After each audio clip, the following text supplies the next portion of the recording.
চাইলে জান্নাতি হওয়ার আর জান্নাতের সার্টিফিকেট পাওয়ার একটা দলিল, আমার নবী থেকে একটা দলিল, জান্নাতি সার্টিফিকেট পাওয়ার একটা দলিল। ওয়াকাল রাসূলুল্লাহ সাল্লাল্লাহু আলাইহি ওয়াসাল্লাম, আল্লাহর হাবিব ডাক দেয়া বলে, ইয়াকুলু মান রাআনি ফিল মানামি ফাসিরানি ফিল ইবযা ফা ইন্না শাইতানা লা ইয়াতাকাওয়ালু বি। সুবহানাল্লাহ বলে। আল্লাহর হাবিব ডাক দিয়া বলে, যেই ব্যক্তি স্বপ্ন যোগে ঘুমের করে আমি মুহাম্মদ সাল্লাল্লাহু আলাইহি ওয়াসাল্লামকে দেখলো, ফাসিয়ারানি ফিল ইবযা, অল্প দিনের মধ্যে জায়গা থাইকা এই চোখ দিয়া এক জায়গা থাইকা দেখবে। সুবহানাল্লাহ, জোরে বলেন সুবহানাল্লাহ।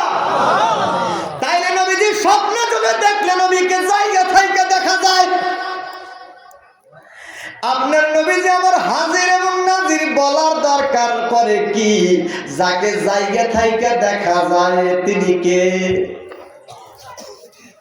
যাকে জায়গা থাইকা দেখা যায়, আপনি আমার সামনে, আমি জায়গা আছি না ঘুমে আছি? জায়গা রয়েছে, আপনি আমার সামনে, আপনার আমি দেখলাম, এটা হচ্ছে দেখা একজা। তাহলে নবীজি যদি কেউ স্বপ্নে নবীজিকে দেখে, ফাসিয়ারানি ফিল ইবযা, জায়গা থাইকা এই চর্মচোখে তাকে দেখবে। এই হাদিসটার মধ্যে ইলমে যাহির রয়েছে, ইলমে বাতিন গোপন রয়েছে। কত সুন্দর করে নবীজি আমার বলতেছে, ফা ইন্না শাইতানা লা ইয়াতাকাওয়ালু বি, শয়তান আমার সুরত ধরতে পারবে না। যারা নবীজিকে দেখলো, তাইলে যদি আপনি বলেন এইটা সাহাবীর বেলায় ছিল, সাহাবী আজমাইন নবীজিকে দেখছে। যদি কেউ ঘুমের ঘরে স্বপ্ন যোগে নবীজিকে দেখে, ফজরের নামাজ যখন বিলাল বলবে আসসালাতু খায়রুম মিনান নাওম, তখনই সবাই সাহাবীরা জায়গা থেকে আয়েশা চর্মচোখ দা ফাসিয়ারানি ফিল ইবযা চর্মচোখে দেখবে, ঠিক কিনা? তাই না নবীজিকে যখন দেখবে, ঘুমের ঘরে দেখবে, সাহাবা আজমাইন ঘুম ভাঙার পরে মসজিদে নববীতে গেলেই তো নবীজিকে দেখবে, ফাসিয়ারানি ফিল ইবযা চর্মচোখে দেখা হয়ে যাবে, ঠিক কিনা? তাহলে এই হাদিস পরবর্তীতে কেমনে কাজে লাগলো? আমার নবী কত সুন্দর ইঙ্গিত করে বুঝাইয়া দিলেন, ওয়াহি উম্মতেরা, আমাকে যারা হায়াতে জিন্দেগায় দেখো না, আমাকে দেখার পরে যদি চিন্তা করো কারে দেখলাম, কি চিন্তা করো কারে দেখলাম? সত্যি নবীরে দেখলাম না অন্য কিছু দেখলাম? এই জন্য আমার নবী সর্বোচ্চ কারে দেখতে পারো? শয়তান। ফা ইন্না শায়তানা লা ইয়াতাকাওয়ালু বি, শয়তান আমার নবীর সুরত ধরতে পারবে না। নবীজি আমার বললেন শয়তান আমার সুরত ধরতে পারে না। সাহাবায়ে আজমাইন যদি আমাকে দেখে, ঘুম থেকে উঠিয়ে আমাকে দেখতে পারবেন। সাহাবায়ে আজমাইন যদি আমাকে দেখে, তারা বলবে নবীকেই দেখেছি, অন্য কিছু চিন্তার কোনো দরকার নাই। কিন্তু ফা ইন্না শায়তানা লা ইয়াতাকাওয়ালু বি, ইয়া রাসূলুল্লাহ, এইটা কেন বললেন? এইটা আমার নবীজি এই জন্যই বলছে যে কিয়ামত পর্যন্ত যদি কোনো মানুষ আমার নবীজিকে দেখে, তারা হায়াতে জিন্দেগায় আমাকে দেখে না, চিন্তা করতে পারে কি দেখলাম, কি দেখলাম, চিন্তা আসতে পারে কি দেখলাম।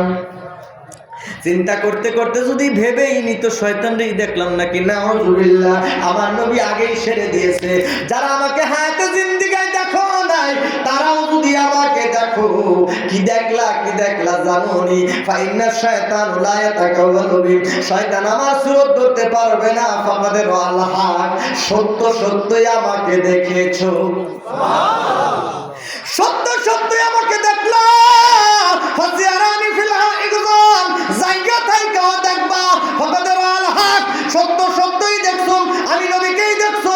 যদি ঘুমের ঘরে স্বপ্ন দেখো, আমি নবীকে দেখো, জায়গা থাইকা চর্মচোখ দা আমাকে দেখবা। চর্মচোখ দা যাকে দেখা যায়, সেই ব্যক্তি হাজির হইয়া যায়। তারপরে আরো কাছে আইনা দেই, কবরের মধ্যে 3টা প্রশ্ন করবে। শুধু আপনি মুসলমান কেনা, সমস্ত মানুষকেই বলবেন, হিন্দু বৌদ্ধ খ্রিস্টান সকলের জন্য 3টা প্রশ্ন থাকবে। মান রব্বুকা ওয়া মা দীনুকা, তারপরেটা কি? দেখছেন যে মান নাবিয়ুকা, নাই রে নাই।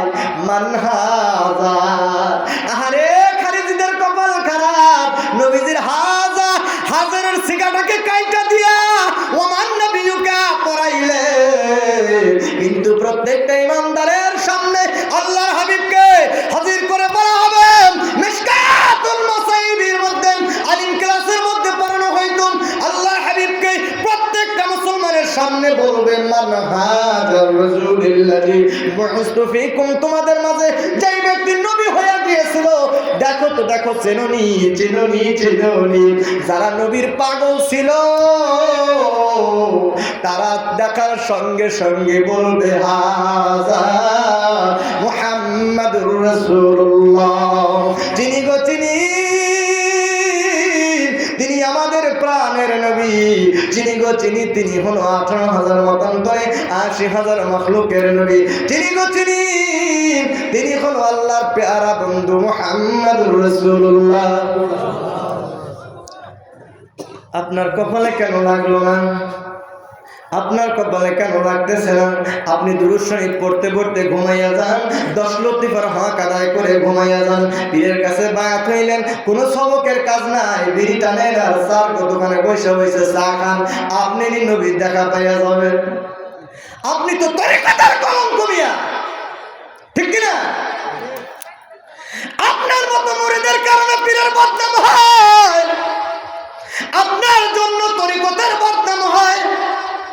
চার দোকানে বৈশা চা খান আর বিড়ি টানেন, আজান হয়ে যায়, মসজিদে আসেন না, নামাজও পড়েন না। আচ্ছা মসজিদে পড়লেন না, একা একা পড়বেন তাও পড়েন না। আপনি নিজে তো পীরের মুরিদ, তো পরের কথা মুসলমান কেমনে দাবি করেন? কেমনে দাবি করেন?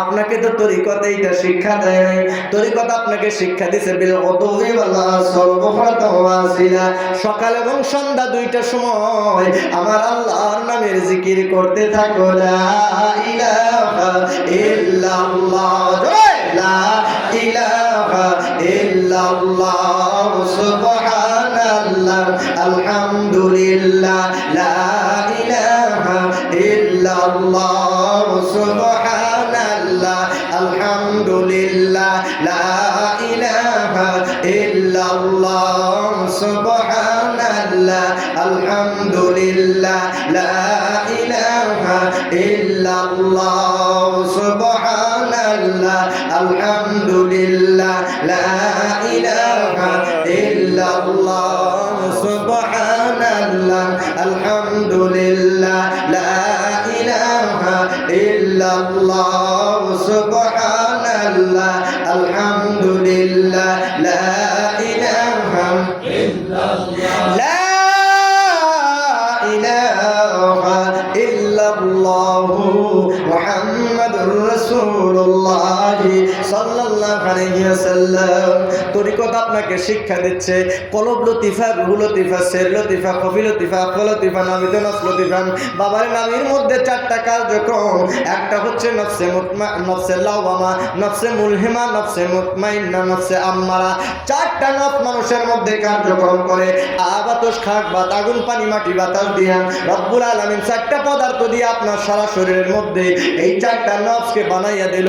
4টা নফসের কার্যক্রম আপনার ভিতরে হয়। এই নফসগুলোকে, শক্তিশালী নফসগুলোকে নিয়ন্ত্রণ করার জন্য সকাল এবং সন্ধ্যা আপনাকে জিকিরের আমল করতে দেওয়া হয়েছে। কোথায় আপনার জিকির? আপনার ভিতরের নফসগুলো যে দৌড়দৌড়ি করে, কারে মারবে, কারটা খাবে, কারে ঠেলা দিবে, কার কাছ থেকে জেরা করবে, ব্যভিচার করবে, কোথায় যাবে, অন্যায় করবে, কত কি আপনার ভিতরে আসে কিনা? এই সমস্ত চিন্তা চেতনাগুলো আপনার ভিতর থেকে যদি নিয়ন্ত্রণ করতে হয় মুমিনি হালতে, আপনাকে জিকির ছাড়া কোনো উপায় নাই। জিকির করতে হবে। জিকির করতে করতে যখন আপনি ফানাফিল্লার দরবারে চলে যাবেন, আমার রব্বুল আলামিনের পবিত্র নূর হেদায়েত পেয়ে যাবে।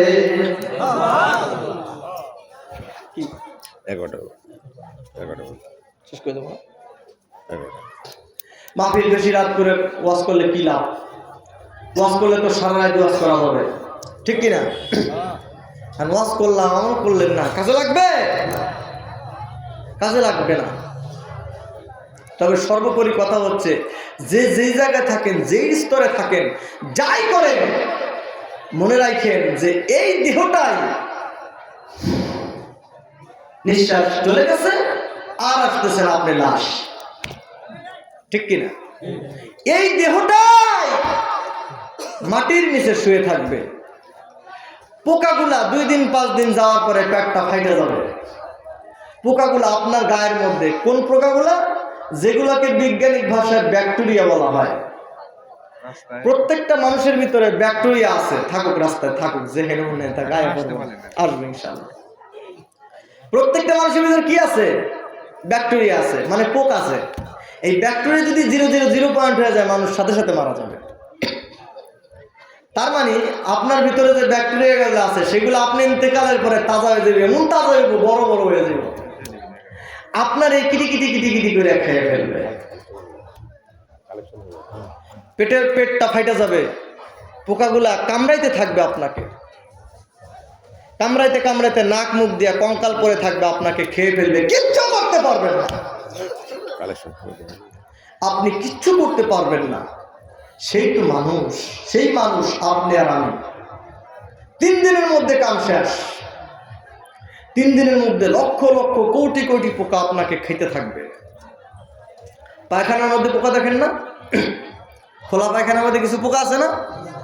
ওগুলো আপনার মধ্যে থেকেই বেরোইছে, আপনারই খাবে। মনে করেন খালি পোকা খাবে, খালি পায়খানা খায়,